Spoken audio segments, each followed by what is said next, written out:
Good morning Saurabh.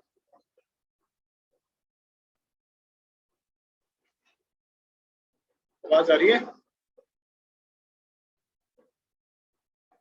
हाँ sir आ रही है। फैन कम कर देना।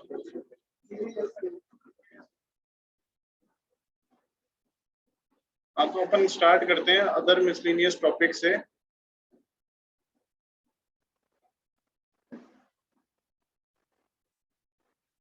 ठीक है, ये चैप्टर नंबर 16 अपना बच रहा है इनकम टैक्स में, और 15 का थोड़ा सा पार्ट बच रहा है।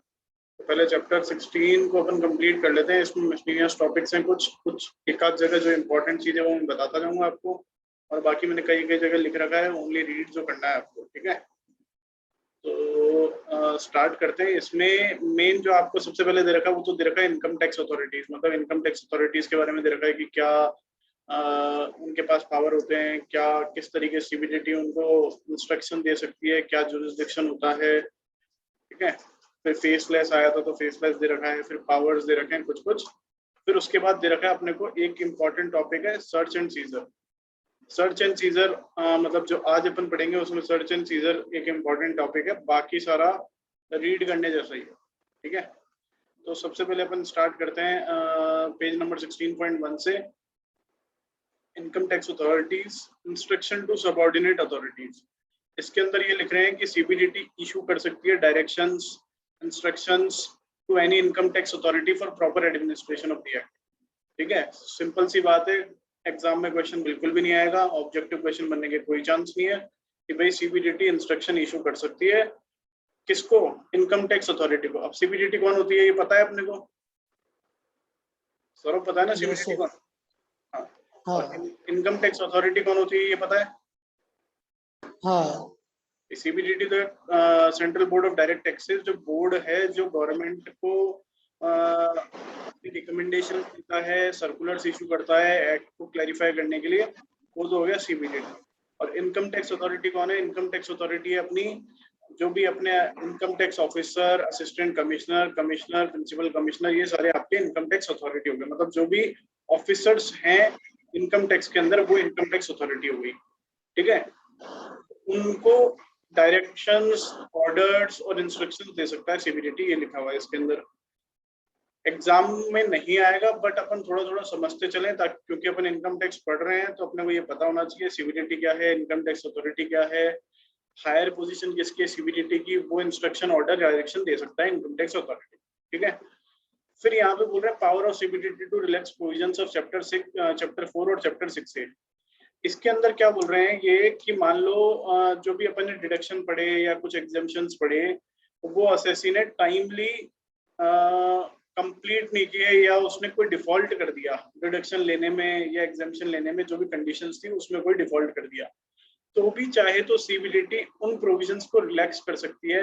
लेकिन उसके लिए क्या कंडीशंस है कि default beyond the control of assessee हो, मतलब असेसी के कंट्रोल में नहीं हो।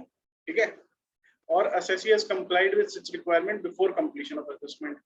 एक तो असेसमेंट से पहले उसने कंप्लाई कर दिया हो, और जो भी डिफॉल्ट हुआ है वो असेसी के कंट्रोल में नहीं। ठीक है, तब सीबीडीटी रिलैक्स कर सकती है, एग्जाम में बिल्कुल भी नहीं आएगा। ये दोनों पॉइंट चाहे आप दोबारा मत पढ़ना इनको, अभी खाली इतना सा ध्यान रखो, सीबीडीटी हायर पोजीशन है central board of direct taxes, income tax authority को डायरेक्शंस, ऑर्डर्स और इंस्ट्रक्शन दे सकती है किस चीज के, कि आपको किस तरीके से असेसमेंट करना है या किस तरीके से इनकम टैक्स को फॉलो करना है। ठीक है, और वो चाहे तो कुछ प्रोविजंस को रिलैक्स कर सकती है। कोई डाउट इसमें? नहीं सर। ठीक है, फिर सेकंड पॉइंट आता है टैक्स पेयर्स चार्टर। अब टैक्स पेयर्स चार्टर क्या है? टैक्स पेयर्स चार्टर मैं आप लोगों को दिखा देता हूँ, एक मिनट।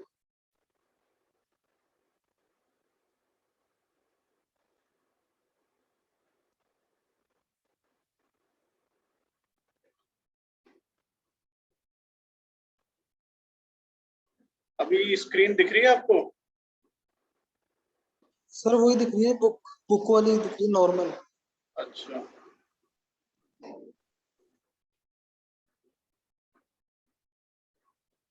ये है टैक्स पेयर चार्टर।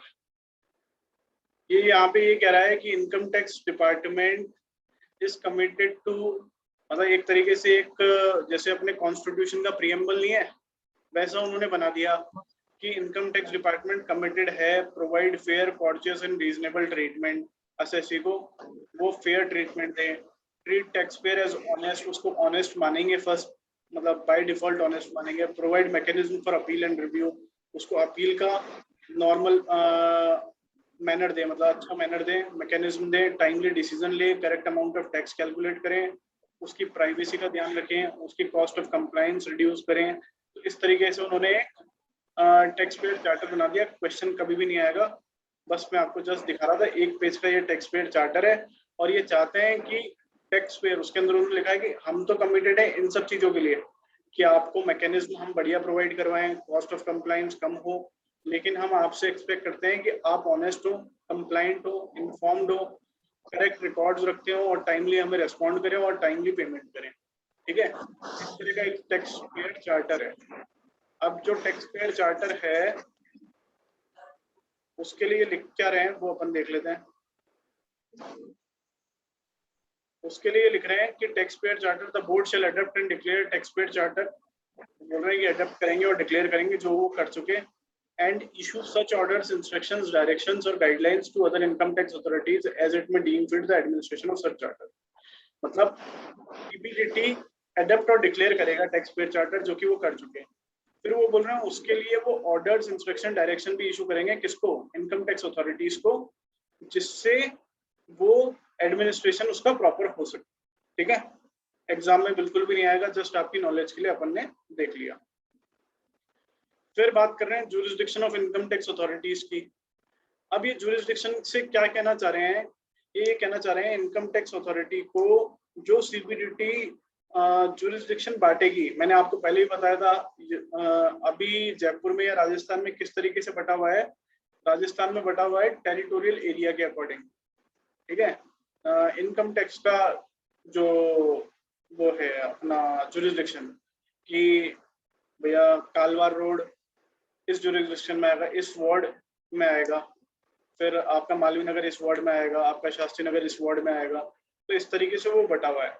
तो ये यहाँ पे ये कहना चाह रहे हैं इनकम टैक्स अथॉरिटी का जो सीबीडीटी ज्यूरिसडिक्शन बांटेगी वो किस बेसिस पे बांट सकती है, टेरिटोरियल एरिया के बेसिस पे, पर्सन और क्लासेस ऑफ पर्संस के बेसिस पे, इनकम और क्लासेस ऑफ इनकम के बेसिस पे, और केसेस और क्लासेस ऑफ केसेस के बेसिस पे। जैसे कि वो ऐसा भी डिफाइन कर सकती हैं कि भैया जो ए अल्फाबेट के होंगे वो सबका वार्ड ये होगा, बी अल्फाबेट के होंगे जो भी एसएससी उनका वार्ड ये होगा। तो इस तरीके से भी ज्यूरिसडिक्शन डिफाइन किया जा सकता है। ये भी एग्जाम में कभी भी नहीं आएगा, जस्ट अपन ने अपनी नॉलेज के लिए देख लिया। ठीक है, फिर बोल रहे हैं ज्यूरिसडिक्शन, ये तो बात करी कि ज्यूरिसडिक्शन कैसे बटेगा। अब ज्यूरिसडिक्शन तो बढ़ गया, उसके बाद वो ज्यूरिसडिक्शन को फॉलो कैसे करेंगे। ठीक है, तो असेसिंग ऑफिसर का ज्यूरिसडिक्शन, उसको जो बटा हुआ ज्यूरिसडिक्शन है वही रहेगा। मान लो टेरिटोरियल एरिया में मैंने ज्यूरिसडिक्शन बांट दिया, मैंने किसी टेरिटोरियल एरिया में ज्यूरिसडिक्शन बांट दिया मालवीय नगर का। अब मालवीय नगर में कोई भी असेसी अगर कोई बिजनेस और प्रोफेशन कर रहा होगा तो वो मेरे ज्यूरिसडिक्शन में आएगा, अगर वो वहां रहता होगा तो वो मेरे ज्यूरिसडिक्शन में आएगा। ठीक है, मतलब अब बिजनेस में ऐसा भी हो सकता है कि उसकी 3 ब्रांच हो, एक मालवीय नगर एक लालकोटी, तो बोल रहे हैं जो उसकी प्रिंसिपल प्लेस ऑफ बिजनेस होगी वो ज्यूरिसडिक्शन कहलाएगा। अगर प्रिंसिपल प्लेस ऑफ बिजनेस लालकोटी में है तो वहां का ज्यूरिसडिक्शन काउंट होगा, प्रिंसिपल प्लेस ऑफ बिजनेस आपकी मालवीय नगर में है तो वहां का ज्यूरिसडिक्शन काउंट होगा। मतलब जो प्रिंसिपल प्लेस होगा वहां का वो लेंगे, हाँ वहां का ज्यूरिसडिक्शन लेंगे। ठीक है, अब एक बात आती है कि मान लो मैं रहता, मेरा ज्यूरिसडिक्शन था, मैं इनकम टैक्स ऑफिसर था, मेरा ज्यूरिसडिक्शन था लालकोटी और आप रहते थे मालवीय नगर। मैंने आपको मालवीय नगर, मतलब मेरे ज्यूरिसडिक्शन में आता नहीं था मालवीय नगर, फिर भी मैंने आपको, और आपका जो ज्यूरिसडिक्शन लगता था वो मालवीय नगर लगता था, फिर भी मैंने आपको नोटिस दे दिया या मैंने आपका असेसमेंट कर दिया या कुछ भी किया, मैं कोई भी प्रोसीजर फॉलो कर रहा हूँ आपके लिए, जबकि आप मेरे ज्यूरिसडिक्शन में कवर नहीं हो, तो क्या आप उसको क्वेश्चन कर सकते हो? हाँ सर क्वेश्चन तो कर सकते हैं, लेकिन क्वेश्चन करने की कुछ टाइम लिमिट है। ऐसा नहीं है कि मैंने आज आपको नोटिस दिया, नोटिस करे हुए दिए हुए 6 महीने हो गए, असेसमेंट चल रहा है, फिर आप 6 महीने बाद क्वेश्चन कर रहे हो। क्वेश्चन करने का टाइम है, अगर रिटर्न फाइल करिए तो 1 महीने के अंदर, ठीक है। अगर मैंने रिटर्न फाइल कर रखी है, मतलब आपने रिटर्न फाइल कर रखी है, तो जिस दिन भी मैं आपको नोटिस दूंगा 142(1) का या 143(2) का, उसके 1 महीने के अंदर। अगर आपने रिटर्न फाइल नहीं कर रखी तो जिस भी दिन, जितना भी टाइम अलाउड है आपको नोटिस के अंदर, उतने दिन में आपको वो करनी पड़ेगी, जुरिसडिक्शन का ऑब्जेक्शन करना पड़ेगा, क्वेश्चन करना पड़ेगा, ठीक है। अगर उस टाइम तक नहीं करते तो फिर आप क्वेश्चन नहीं कर सकते। और ये अपन आगे पढ़ेंगे, where an action has been taken under section 132 और 132A before the expiry of the month, ये अपन आगे पढ़ लेंगे। 153 ये अपन पढ़ चुके हैं पीछे वाले चैप्टर के अंदर, इतना पार्ट तो अपना पहले कवर हो गया था, और ये अपन इसी चैप्टर के अंदर आगे कवर करेंगे 132, 132A, तब आपको ये वाला पॉइंट समझ में आ जाएगा, ठीक है। ये वाला पॉइंट एक बार और देख लेंगे जब अपन अपील रिवीजन वाला चैप्टर वापस करेंगे। अब वो अपील वाला, प्रोसीजर और असेसमेंट वाला, वैसे तो ये 2 पॉइंट अपन कर चुके थे, लेकिन एक बार मैं वापस रिवीजन कराऊंगा उस चैप्टर में, तो करूंगा जब जो भी अपन ने पढ़ लिया था आधा चैप्टर, उसका रिवीजन करवा, ठीक है। ये बता रहे जुरिसडिक्शन आप कब क्वेश्चन कर सकते हो, ये मे भी एक क्वेश्चन बन सकता है before the expiry of the 1 month, ठीक है। तो अभी तक इस पूरे पेज के अंदर जहां क्वेश्चन बन सकता है वो यही बन सकता है कि आपका गलत जुरिसडिक्शन था, तो आप कितने दिन के अंदर वो कर सकते हैं क्वेश्चन जुरिसडिक्शन को, तो उसके अंदर आएगा 1 month from the date on which notice has been served under 142 और 143, ठीक है। आगे आता है power of income tax authority to transfer cases. यहां तक कोई प्रॉब्लम है क्या? नहीं सर। आ रहा है समझ में? हाँ ठीक है। अब बात करें power of income tax authority to transfer cases. यहाँ पे ये क्या कहना चाह रहे हैं, यहाँ पे ये बोल रहे हैं कि अगर आप क्या कोई इनकम टैक्स अथॉरिटी की आप वो ट्रांसफर कर सकते हो फाइल, या जो भी केस है उसको ट्रांसफर कर सकते हो। मतलब अगर मान लीजिए कोई केस था, वो आपके पास था, आप इनकम टैक्स ऑफिसर हो, आपके पास कोई केस चल रहा था, तो क्या कोई हायर अथॉरिटी वो फाइल या वो असेसी का केस मेरे पास ट्रांसफर कर सकती है?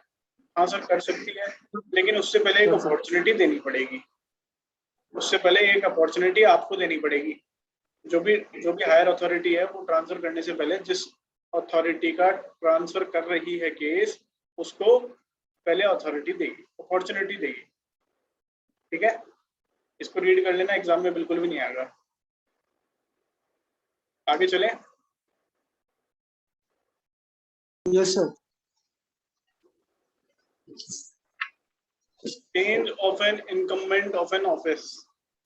मान लो कि जुरिसडिक्शन, लाल कुटी का जुरिसडिक्शन आपके पास था, लाल कुटी के जुरिसडिक्शन में कोई फाइल थी XYZ एंटरप्राइजेस।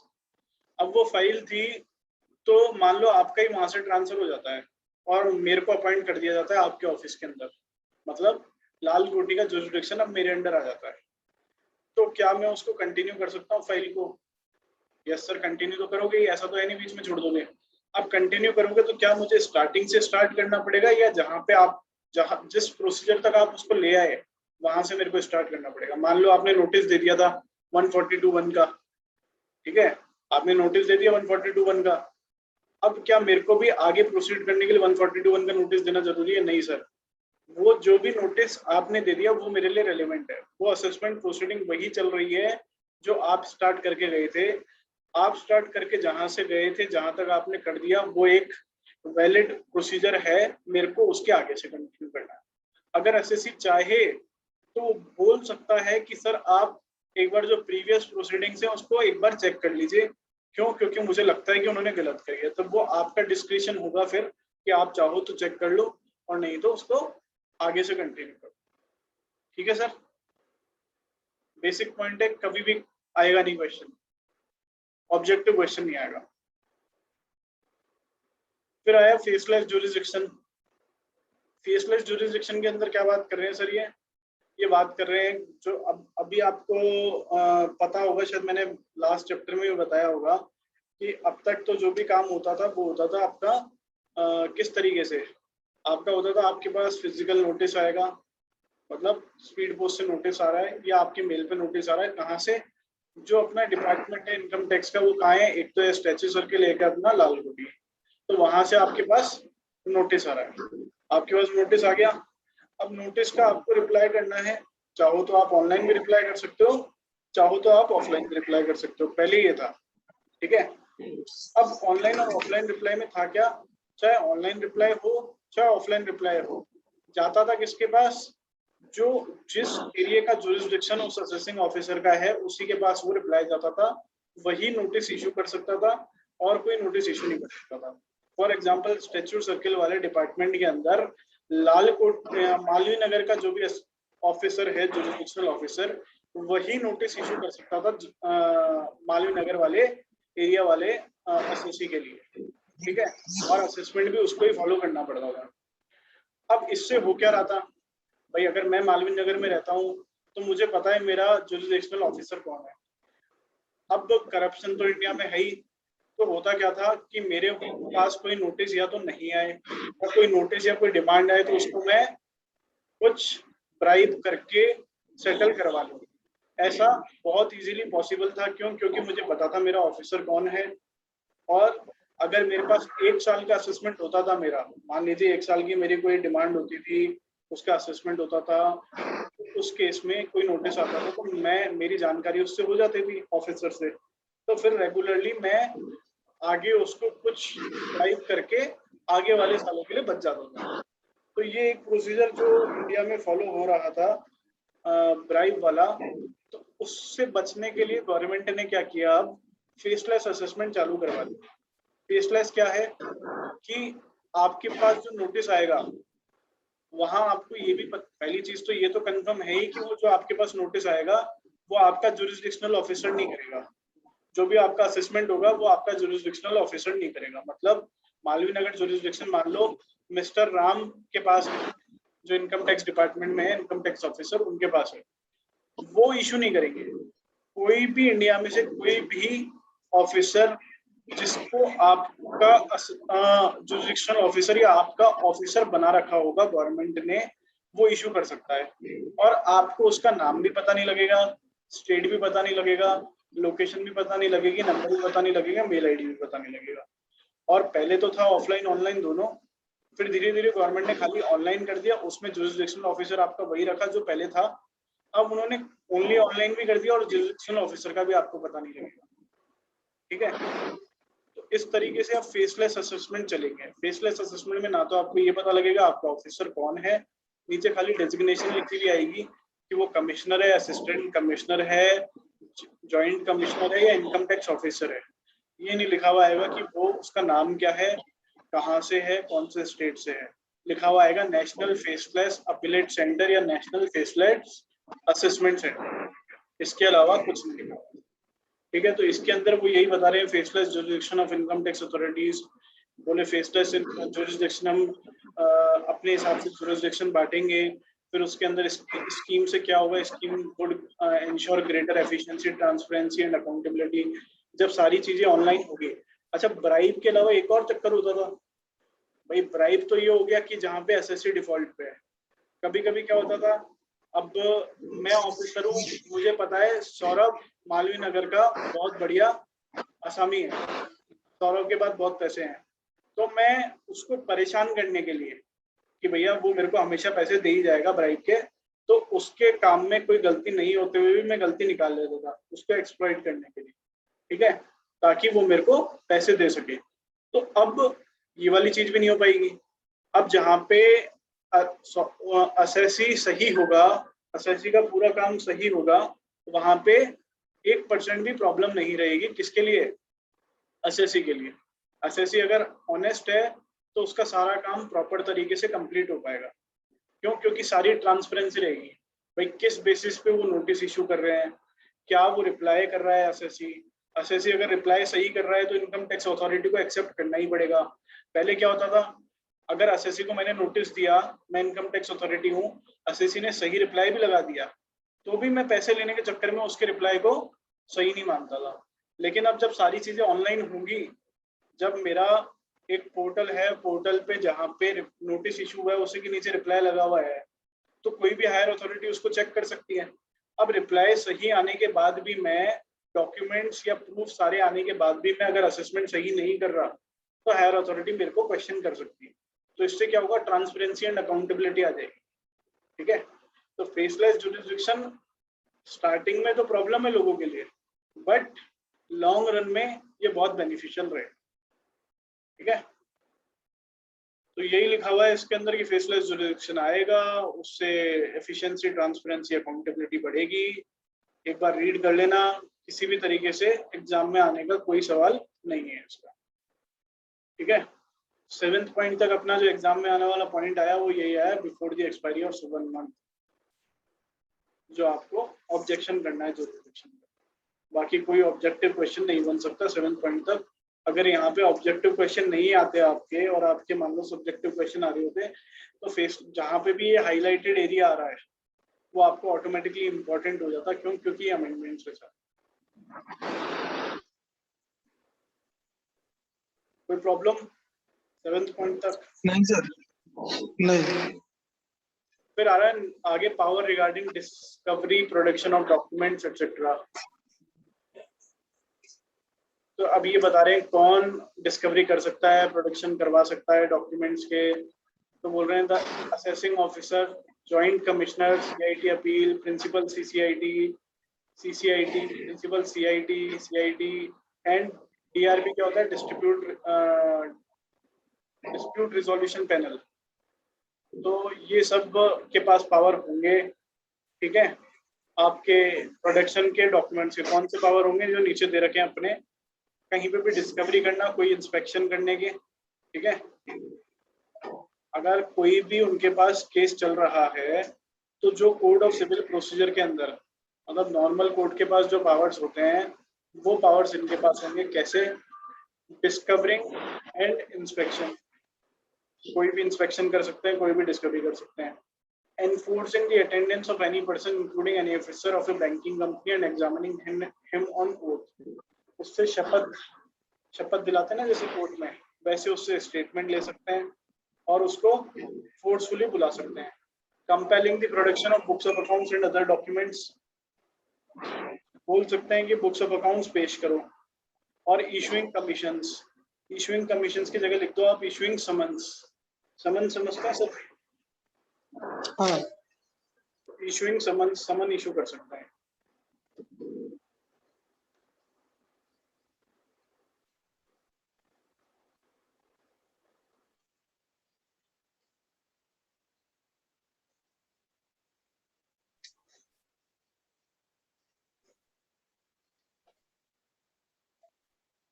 अब यहाँ तक का चैप्टर हो गया आपका, जो कि एकदम इजी था, कुछ था नहीं, जनरल अपन ने समझ लिया ताकि अपने को ध्यान रहे इनकम टैक्स में क्या क्या चीजें होती है या क्या चल रहा है। अब आ जाता है अपना सर्च और सीजर। एक तो पढ़ेंगे अपन सर्च एंड सीजर, एक पढ़ेंगे सर्वे। अब सर्च एंड सीजर क्या है बताओ, सर्च एंड सीजर क्या क्या समझ में आ रहा है आपको सर्च एंड सीजर नाम से? मतलब कि वो जो भी ऑफिसर है वो उसके रिगार्डिंग सर्च कर सकता है, मतलब अकाउंट्स के रिगार्डिंग। किसके रिगार्डिंग? मतलब जैसे इनकम टैक्स ऑफिसर है जो उसकी अकाउंट्स के सर्च कर सकता है और उसकी प्रॉपर्टी को सीज कर सकता है। मतलब सर्च अकाउंट्स को भी कर सकता है और सर्च कोई भी प्रॉपर्टी को भी कर सकता है।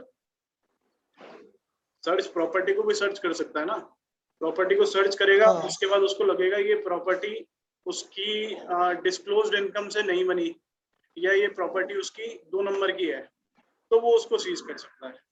अगर मैं अपनी इनकम टैक्स रिटर्न में प्रॉपर्ली इनकम दिखा रहा हूँ, इनकम दिखा के मैं उसको जो भी मेरी इनकम दिखा रहा हूँ, मान लो मैं 10 लाख रुपए पर साल, हर साल की इनकम दिखा रहा हूँ, 10 साल तक मैंने इनकम दिखाई 10 लाख रुपए की, 1 करोड़ रुपए मेरे पास आ गए, तो मेरे पास 50 लाख रुपए की सिंगल प्रॉपर्टी होना कोई बड़ी चीज नहीं है।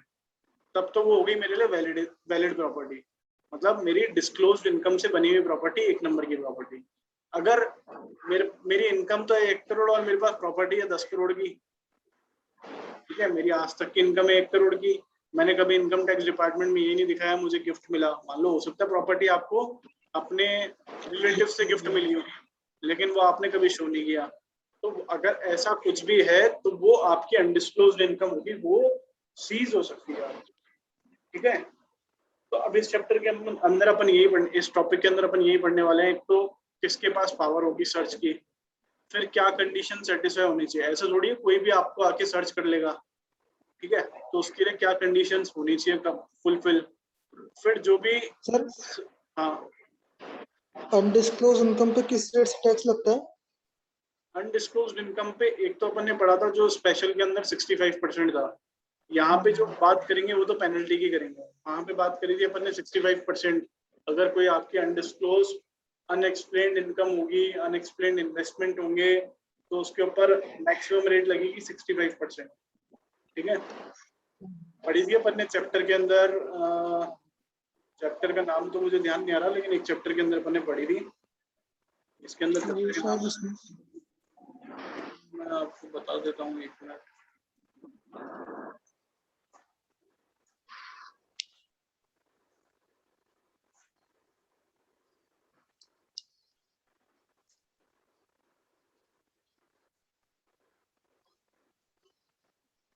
Chapter number 9, aggregation of income and set off of carry forward of losses. 60% plus 25% surcharge plus 10% आपका 4% आपका सेस, तो करीब 65% ये आपका हो जाएगा। 65 भी नहीं, ज्यादा हो जाएगा। ठीक है,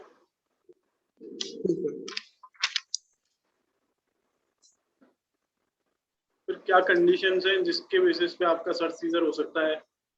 फिर पावर्स क्या है, जो भी सर्च करेंगे उनकी पावर्स क्या है।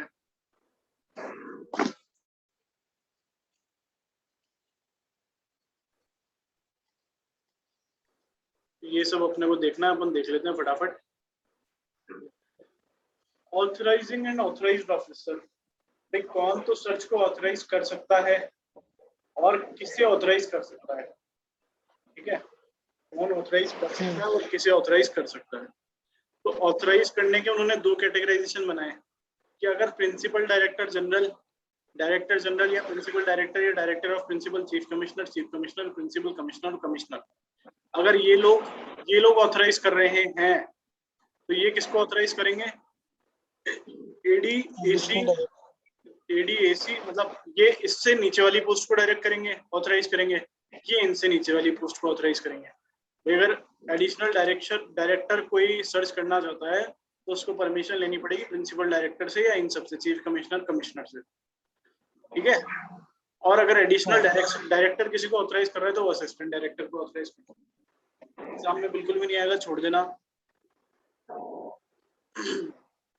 फिर आ रही है conditions to be satisfied before warrant of authorisation of search.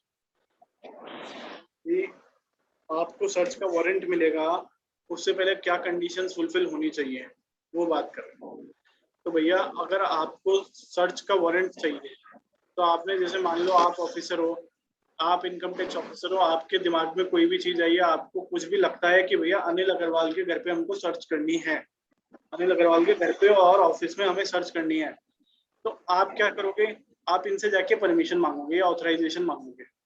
अब जब इनसे ऑथराइजेशन मांगोगे तो ये आपसे पूछेंगे भैया रीजन क्या है, फिर आपको ऐसा लग क्यों रहा है कि अनिल अग्रवाल की अगर सर्च करेंगे तो कुछ मिलेगा, तो वो रीजन टू बिलीव आपको उनको बताने पड़ेंगे। ठीक है, वो रीजन टू बिलीव आपको उनको बताने पड़ेंगे कि सर इस वजह से मुझे लग रहा है कि इनके घर पे अपन सर्च करेंगे, इनके ऑफिस में अपन सर्च करेंगे तो अपने को कुछ अनडिस्क्लोज्ड इनकम मिल सकती है, तो वो रीजन टू बिलीव आपके पास होने चाहिए। ठीक है, वो रीजन टू बिलीव क्या होने चाहिए, किस चीज के रीजन टू बिलीव, कि भैया समन अगर हम उसको बुलाएंगे तो वो आएगा नहीं, हम any person to whom summon under section is issued और नोटिस इशूड, मतलब हमने उसको या तो समन दिया या नोटिस दिया कुछ डॉक्यूमेंट्स लेके आने के लिए या कुछ चीज प्रोड्यूस करने के लिए, तो वो या तो आएगा नहीं, आएगा तो और कुछ डॉक्यूमेंट्स देगा, तो वो कुछ कम डॉक्यूमेंट्स देगा या सारे डॉक्यूमेंट नहीं देगा। हमको ये रीजन टू बिलीव होना चाहिए कि भाई अगर मैंने अनिल अग्रवाल से डॉक्यूमेंट मंगाए या अनिल अग्रवाल को बोला आप अपने सारे खाते लेके आ जाओ, तो वो मैनिपुलेट करके लेके आएंगे अकाउंट्स को।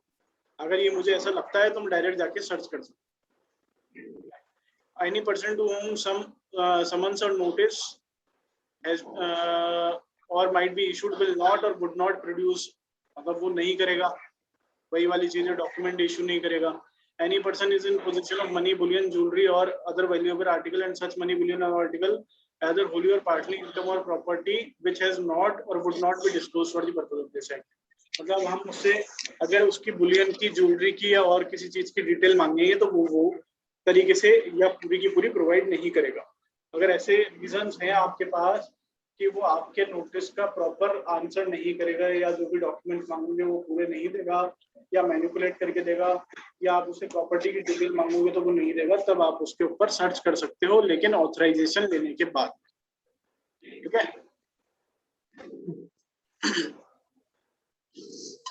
अब यहाँ तक की तो बात हो गई। अब बात करते हैं आगे, powers which can be exercised.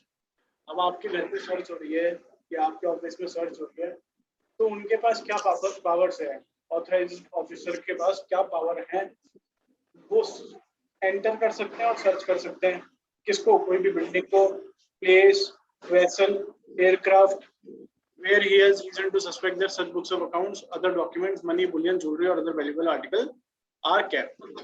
उसे जहां पे भी लगता है कि ज्वेलरी, बुलियन या कोई डॉक्यूमेंट्स या कोई बुक्स ऑफ अकाउंट्स पड़े होंगे, वो वहां पे एंटर कर सकता है और सर्च कर सकता है। ठीक है। फिर आप बोलो, आप मान लो आपके घर पे आए, आपने बोला सर ये तो अलमारी लॉक है, तो आप लॉक तो नहीं तोड़ने देंगे, तो सर उनके पास पावर है, वो लॉक तोड़ सकते हैं। Break open the lock of any door, box, locker, safe, अलमीरा, उन सबका वो कर सकते हैं।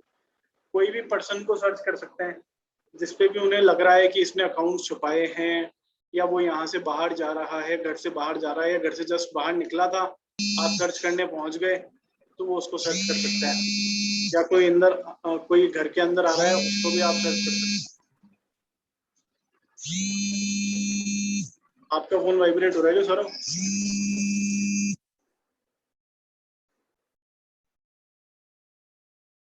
हाँ ठीक है। सर्च एनी पर्सन, ये अपने पढ़ लिया।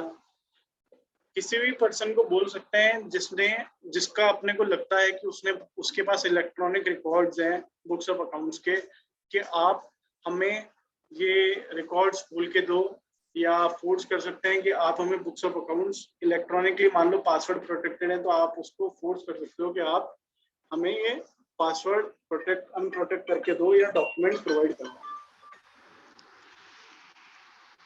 होल्ड करना है 1 मिनट।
हाँ, तो अपन थे, किसी भी पर्सन को बोल सकते हैं जिसने इलेक्ट्रॉनिकली रिकॉर्ड रख रखे हों कि वो आपको बुक्स ऑफ अकाउंट्स प्रोवाइड करवाए। कोई भी बुक्स ऑफ अकाउंट्स, कोई भी डॉक्यूमेंट्स, कोई भी बुलियन, कोई ज्वेलरी, कोई अदर वैल्यूएबल आर्टिकल को आप सीज कर सकते हो। ठीक है।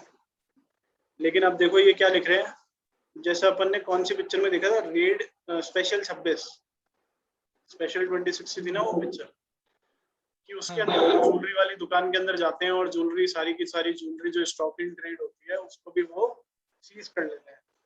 ठीक है। तो अब यहाँ पे क्या लिख रहे हैं, however bullion, jewelry or other valuable article or thing being stock in trade of business found as a result of such shares shall not be seized, मतलब उसको वो सीज नहीं कर सकता, उसकी जस्ट वो इन्वेंट्री का रिकॉर्ड ले सकता है।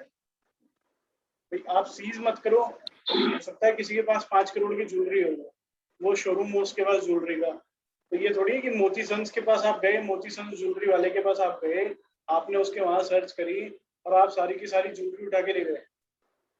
भैया जो उसके स्टॉक इन ट्रेड का है वो तो आपको वहीं छोड़ना पड़ेगा, आप उसका नोट बना लो, क्यों? क्योंकि वो तो उसके पास रहेगा।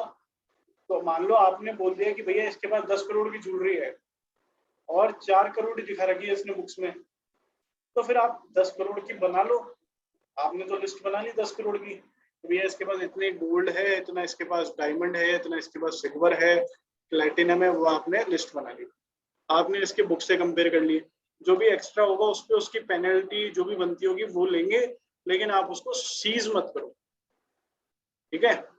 आप उसके पूरे स्टॉक इन ट्रेड को सीज नहीं कर सकते, ये ये है लॉ। अब ये लॉ हो सकता है कि वो मूवी तो थी पुराने टाइम की, मतलब उसमें जो साल दिखाए थे वो पहले की ईयर्स थे, रिसेंट ईयर्स की नहीं थी, तो उस टाइम पे ये हो सकता है प्रोविजन नहीं होगा, ये बाद में ऐड हुआ होगा, ठीक है? प्लेस मार्क्स ऑफ आइडेंटिफिकेशन, कोई भी बुक्स ऑफ डॉक्यूमेंट्स पे वो आइडेंटिफिकेशन के मार्क्स लगा सकते हैं। मेक ए नोट और on inventory of such money bullion और आर्टिकल, किसी भी चीज का वो रिकॉर्ड या इन्वेंट्री ले सकते हैं, ठीक है? किसी भी चीज को सीज भी कर सकते हैं। अब मान लो कोई ऐसी चीज है जिसको सीज नहीं किया जा सकता, फॉर एग्जाम्पल कोई मशीनरी है। अब मशीनरी ऐसी है जो इंस्टॉल्ड है, वो फिटेड है बिल्डिंग के अंदर, तब उसको सीज तो किया नहीं जा सकता, मतलब वो साथ तो लेके नहीं जा सकते, लेकिन वो एसएससी को नोटिस दे सकते हैं कि भैया आप इसको अपने पोजीशन में तो रखो, बट इसको काम में नहीं ले सकते, ठीक है? Where it is not possible or practicable to take physical possession of any valuable article or thing and remove it to safe place due to its characteristics, stock in trade shall not be subject to deemed seizure, मतलब stock in trade को तो नहीं माना जाएगा, बाकी सारी चीजों को आपका deemed seizure माना जाएगा, ठीक है? Reason to believe suspect not to be disclosed, जो भी अपन यहाँ बात कर रहे थे कि reason to believe होना चाहिए, वो आपको एसएससी को डिस्क्लोज करने की जरूरत नहीं है, ना ही किसी अदर अथॉरिटी को डिस्क्लोज करने की जरूरत है। अगर आपने ऑथराइजेशन ले लिया, खाली उसी जिससे आपने ऑथराइजेशन लिया खाली उसी को डिस्क्लोज करने की जरूरत है, उसके अलावा आपको किसी और को डिस्क्लोज करने की जरूरत नहीं, ठीक है? Search seizure where books of accounts which are kept in building not specified in search warrant can be authorised by principal CIT और सीआईटी। ये यहाँ पे ये कहना चाह रहे हैं, मान लो आपको जो ऑथराइज किया गया सर्च के लिए वो तो किया गया मालवीय नगर वाले घर के लिए सौरभ के, और फिर पता लगा आपको यार सौरभ को मालवीय नगर के घर के साथ उस टाइम जब आप सर्च कर रहे थे तभी एक प्रॉपर्टी कागज और मिले, पता लगा कि उसका घर लालकोटी में भी है, तो आप वहां पे भी सर्च कर सकते हो, ठीक है? अप्रूवल से प्रिंसिपल सीआईटी के। रिस्ट्रेंट ऑर्डर, भाई जहां पे डीम्ड सीजर होगा खाली उसकी बात नहीं कर रहे हैं, उसके अलावा बात कर रहे हैं कि जहां पे भी नॉट प्रैक्टिकल है कि भैया आप बुक्स ऑफ अकाउंट्स को सीज नहीं कर सकते, जैसे आपके इलेक्ट्रॉनिक रिकॉर्ड्स हैं तो उनको आप सीज नहीं कर सकते, तो वहां पे आप रिस्ट्रेंट ऑर्डर दे सकते हो कि वो 60 दिन तक, मतलब मैक्सिमम 60 दिन तक का आप रिस्ट्रेंट ऑर्डर दे सकते हो कि वो उसको काम में नहीं लेंगे 60 दिन तक, ठीक है? ये रिस्ट्रेंट ऑर्डर दे सकते हो। ये भी एक आप यहाँ पे मार्क कर सकते हो कि भैया रिस्ट्रेंट ऑर्डर कितने टाइम का मिल सकता है, मैक्सिमम 60 डेज का, ये क्वेश्चन बन सकता है। उसके अलावा क्वेश्चन बनने का कुछ है नहीं अभी तक।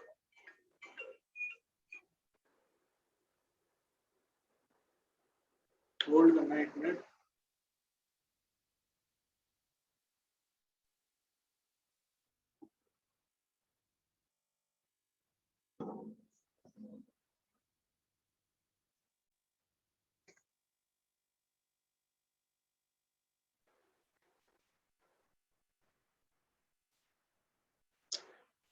हाँ जी,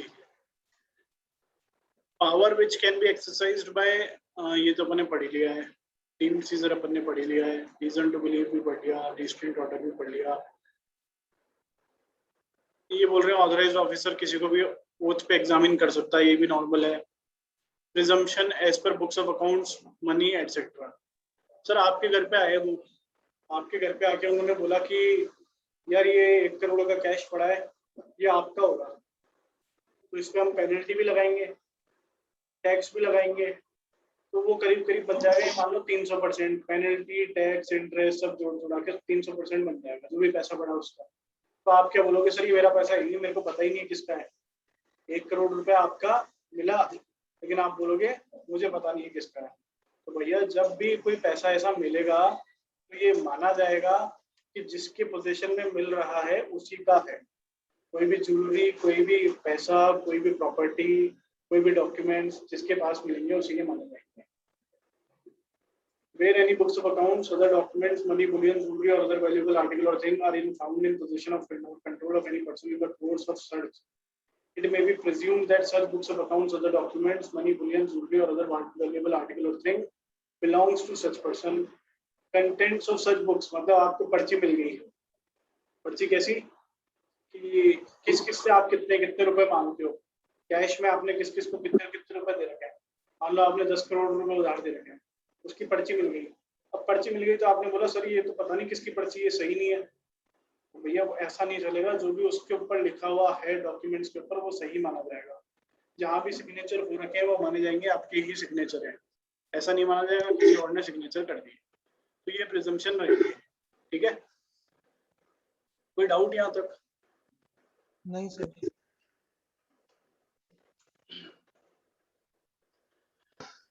The books of accounts,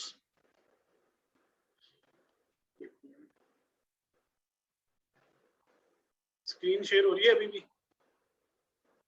हाँ। The books of accounts or other documents seized shall not be retained. उसको आप 30 दिन से ज्यादा नहीं रख सकते अपने पास, unless the approval of CCIT or CIT, principal DGIT, ठीक है, जो भी नाम लिखे हुए हैं ये, इनके अप्रूवल के बिना आप 30 दिन से ज्यादा नहीं रख सकते बुक्स ऑफ अकाउंट्स को, डॉक्यूमेंट्स को। अगर वो चाहें, कौन, जिनकी भी बात कर रहे हैं कि जिनकी अप्रूवल लेनी पड़ेगी 30 दिन से ज्यादा के लिए, तो वो चाहें तो 30 डेज से ज्यादा आपको रखने के लिए बोल सकते हैं, ठीक है। कब? मैक्सिमम 30 दिन after all the proceedings under this act in respect of the year for which books of accounts or documents are relevant are completed. मतलब 30 दिन से ज्यादा अगर आप रखते हो तो आपको अप्रूवल लेनी पड़ेगी। और वो मैक्सिमम कितना अप्रूवल दे सकते हैं आपको? मैक्सिमम अप्रूवल दे सकते हैं 30 दिन का। कब से? जिस दिन आपके असेसमेंट कंप्लीट हो जाए। जैसे ही आपके असेसमेंट कंप्लीट हो जाएंगे तो आपको 30 दिन के अंदर रिटर्न तो करनी ही पड़ेगी, उसके लिए तो आपको ये लोग भी अप्रूवल नहीं दे सकते। अब क्वेश्चन क्या बन सकता है? सर एक क्वेश्चन तो बन सकता है कितने दिन के लिए आप सीज कर सकते हैं बुक्स ऑफ अकाउंट्स को, डॉक्यूमेंट्स को। तो उसके अंदर आएगा sir 30 days from the date of the assessment under section 153A, ठीक है। और मैक्सिमम असेसमेंट कब तक हो सकता है? मैक्सिमम कब तक रख सकते हैं? जब उस साल का पूरा कोई भी असेसमेंट हो गया उसके 30 दिन तक, उससे ज्यादा वो भी नहीं रख सकते। आगे क्या सर समझ में? यस।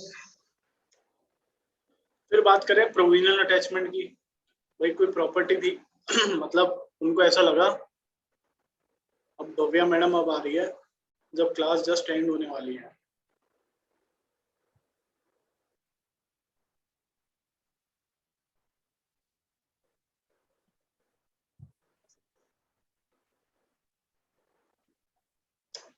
भव्या इतनी जल्दी कैसे उठ गए आप?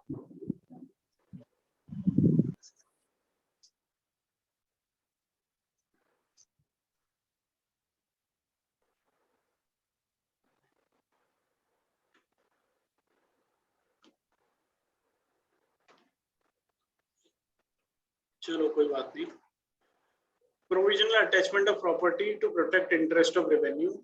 यहाँ पे क्या कहना चाह रहे हैं कि आपने सर्च किया, सर्च करने के बाद आपको लगा कि एक तो वो उस प्रॉपर्टी को बेच सकता है तो आप उसको प्रोविजनली अटैच कर सकते हैं।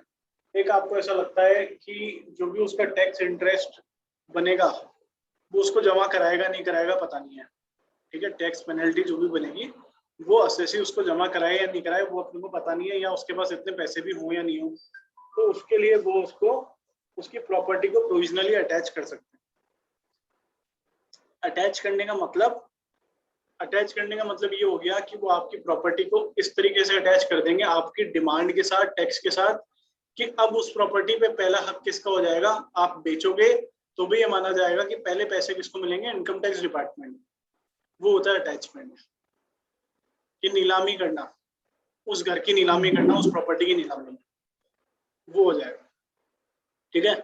तो प्रोविजनली वो तो हो गया अटैचमेंट फाइनल, कि आपने डिस्पोज ही कर दिया, आपने प्रॉपर्टी को बेच दिया। और एक हो गया प्रोविजनल अटैचमेंट, कि आपने अटैचमेंट करके छोड़ दिया कि ये आपका अटैचमेंट हमने कर दिया, अब हमें 60 डेज के अंदर या तो हमें समझ में आ जाएगा आपकी टोटल डिमांड कितनी है, हम आपसे मांग लेंगे, आप जमा करा दोगे, तब तो हम इसको रिलीव कर देंगे, ठीक है। और आप नहीं करते तो हमें या तो फाइनल अटैचमेंट करना पड़ेगा या हमें इस प्रोविजनल अटैचमेंट को हटाना पड़ेगा, ठीक है। तो प्रोविजनल अटैचमेंट की मैक्सिमम टाइम है 30 डेज और 60 डेज।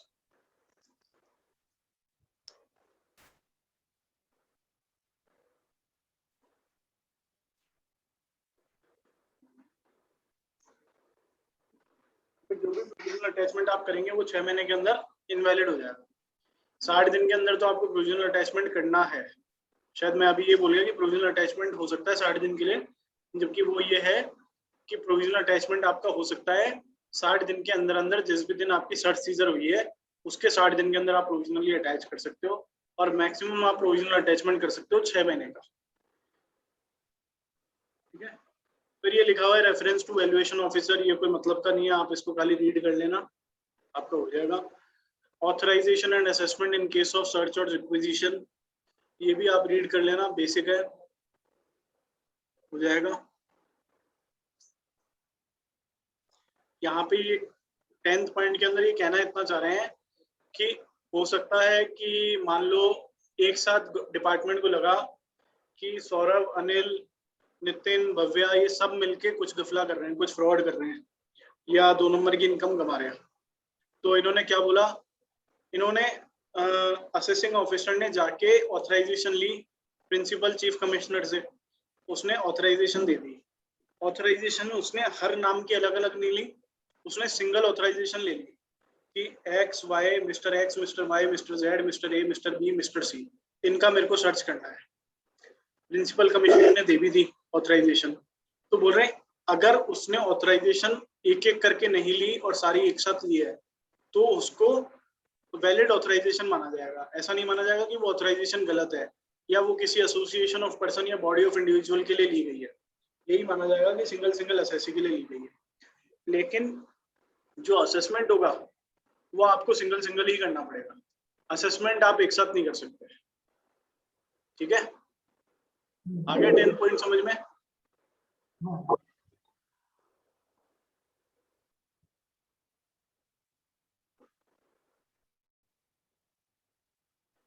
फिर आ रहे हैं पैनल प्रोविजंस, अब इसको अपन कल कंटिन्यू करते हैं। पैनल प्रोविजंस क्या है, स्पेसिफाइड डेट वगैरह क्या है, इसको अपन कल कंटिन्यू करते हैं। एक बार ये पढ़ लेना, रिवाइज कर लेना इसको, जो भी अपन ने अभी पढ़ा है उसको जरूर से रिवाइज सर वो लास्ट चैप्टर में जो ट्रस्ट वाला रह गया था वो, लास्ट चैप्टर में ट्रस्ट वाला रह गया, वो भी अपन कर लेंगे, वो थोड़ा सा लेस इंपॉर्टेंट है, उसको भी अपन कर लेंगे।